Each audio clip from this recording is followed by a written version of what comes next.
So time now to take you through the papers. This morning I'm joined by Ava Santina Evans, political correspondent at Politics Joe, and Christian Calgie, who's a senior political correspondent at the Daily Express. All right. Very good morning to both of you. Nice to see you both. And budget fever, if anyone can get too excited about it, all over the front pages of the papers. And we're going to kick off with the Sunday Telegraph, aren't we, Christian? Yeah. Because Jeremy Hunt has done an interview with the paper. So how much has he given away? Well, essentially what he's saying is don't get too feverish about the budget because the numbers aren't looking very good. He claims that the sort of OBR forecasts have shifted against the government's favour. Meaning he's got less money to spend. Much less money to spend. If you think back to, I think, Tory party conference time, there was about 26 billion headroom.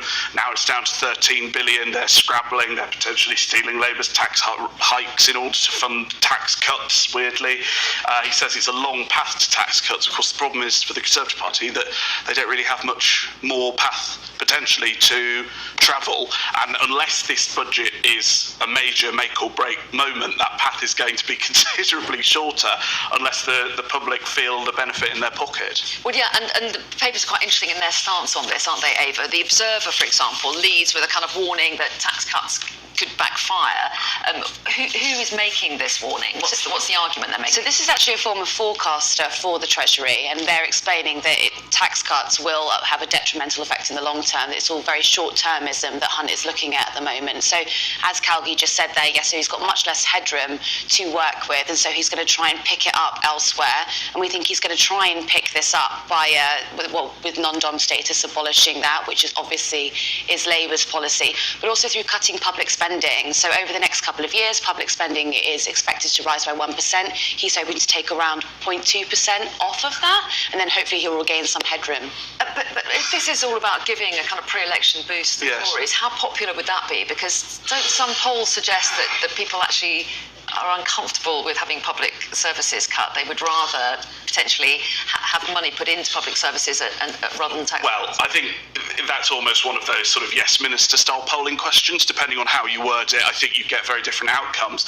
But ultimately what Jeremy Hunt has to do is it's not just more tax that people are paying, it's mortgage rates that are still really, I think, the reason that people are very angry with the government. So almost any tax cuts they announce are trying to offset the much greater cost of living expenses that people are dealing with. And it's very interesting that the Telegraph lead with cuts to the civil service and Whitehall waste, because the government really have been promising to crack down on Whitehall waste for 14 years. The fact there's any left, slightly insulting on former chancellors, I would say. Well, that's right. They're talking about getting rid of woke initiatives, which are costly, aren't they? Which presumably that would please some backbenchers hearing him tackling that, but it would really produce any money, do you think? Or I mean, I would make an argument that is all rhetoric and not a lot of substance. I mean, also with the announcement, I'm sure you're going to hear more from when you interview Jeremy Hunt later on Sky. He's doing it, by the way. It's not.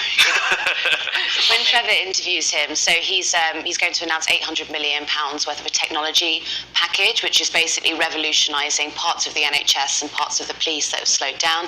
The IFS are saying that is something he should have already priced in. That should just be something that is happening in our public services, but he is announcing it as a policy pledge, which is rather unusual.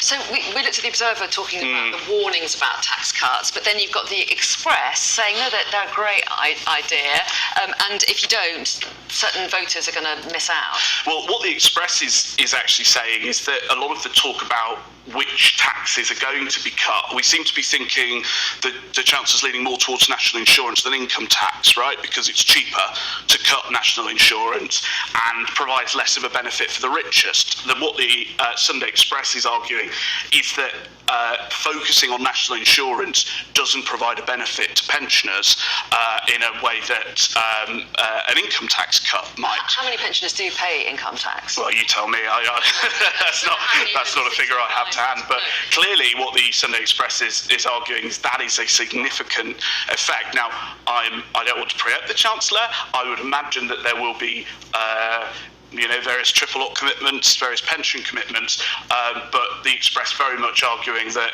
actually on a cost of living argument, the Chancellor's tax cuts should also take into account pensioners as well as working people.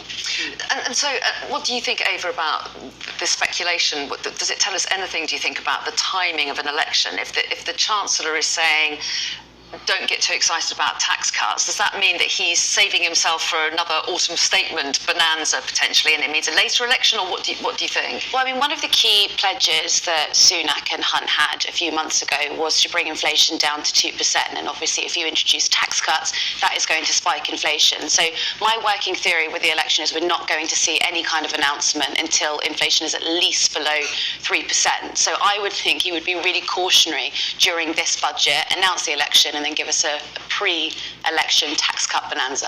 In the autumn. Do you agree with that? Well, it's also supremely ironic that a lot of the reason why the headroom has come down so much is because the government succeeded in cutting inflation, because you have less fiscal drag, dragging taxpayers into higher brackets, which means the government has less money to play with. Look, I've got to say, I think the pre-briefings here, unless there's a massive rabbit out of the hat, sound incredibly underwhelming and do not necessarily set the stage for an early election. But at the same time, a lot of the argument was big tax cuts in this budget, wait a few months for that to feed through to people's pay packets, and then go for the election. But then you think, well, if there's only going to be 1p off national insurance, then I don't think that's going to make much difference. So why hold on for that much longer?